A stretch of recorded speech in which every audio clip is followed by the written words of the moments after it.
You tap a button on your phone, and somehow 10 minutes later, groceries just show up at your door. I mean, it feels like actual magic, doesn't it? But what if I told you that magic is really just a very clever illusion?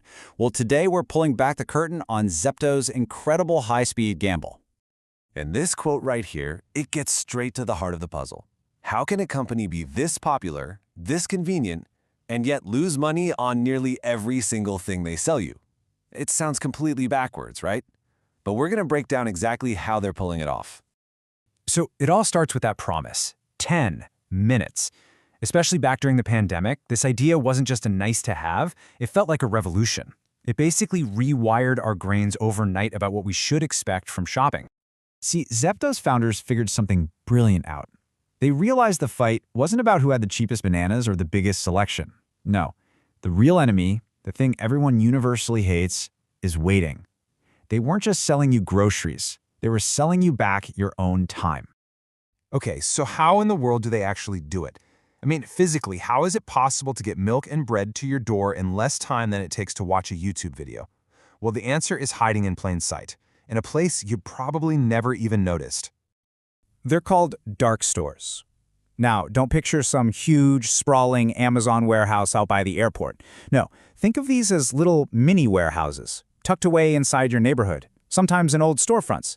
And they are built for one thing and one thing only: absolute speed. And here it is. This is the secret sauce. Each of these dark stores only serves an incredibly tiny area. We're talking just 1 to 2 kilometers. That's it.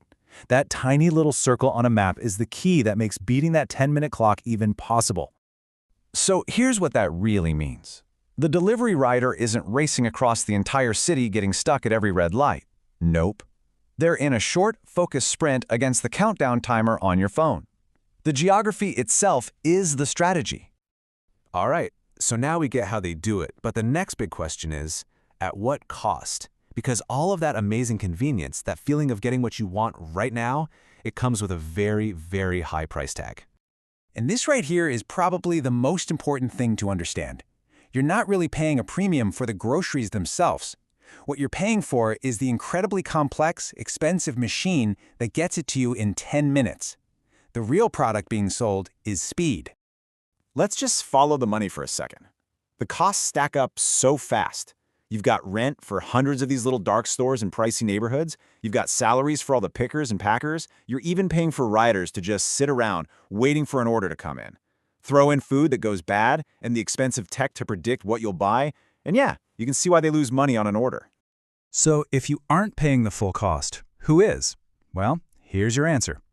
Every time you get that super cheap or free delivery, just know that the bill is actually being footed by venture capital investors. They're betting big on the future. Now this is where the story gets really interesting. Because knowing that they're losing money hand over fist, Zepto recently did something that, on the surface, seems completely insane. They made their service even cheaper. I mean, just like that, poof. The handling fees, the delivery fees, even those annoying surge fees you'd see during peak hours, they were all just gone, wiped from the app, almost overnight. Which, of course, leads to the big question, right? Why on earth would a business that is burning through cash suddenly decide to get rid of its main ways of making cash? It looks like total madness, but trust me, there's a very specific reason. And that reason, in 3 letters, is IPO, an initial public offering. See, when you're trying to sell shares of your company on the stock market, you need a story that's simple and exciting. And a story about explosive growth with tons of happy users is a lot cleaner than one bogged down by a bunch of confusing fees. This quote just nails it perfectly. By getting rid of those fees, Zepto isn't really focused on delivering groceries at this moment. They're focused on delivering confidence to the people who are about to buy their stock. That's the real product right now. So what's the end game here? Is this whole 10-minute delivery thing a bubble that's just waiting to pop? Or have our lives been changed forever? Let's take a look at what the future probably holds. Here it is. This is the core bet they're making. The whole strategy is to get you hooked, make 10-minute delivery feel so completely normal, so essential, that you can't imagine going back to the old way. Once it's a habit you can't break, then they'll figure out how to actually make money from it. So what does that future actually look like? Well, it probably looks a lot like this. That 10-minute promise might quietly stretch to a still very fast 15 minutes. And yep, all those fees that magically disappeared, you can bet they'll start to slowly and quietly sneak their way back into your bill. And that really leaves us with this one final thought. The magic of instant delivery. It isn't magic at all. It's a really expensive service that someone, somewhere, has to pay for. Right now, that someone is an investor, but the billion-dollar question is, tomorrow, will it be you?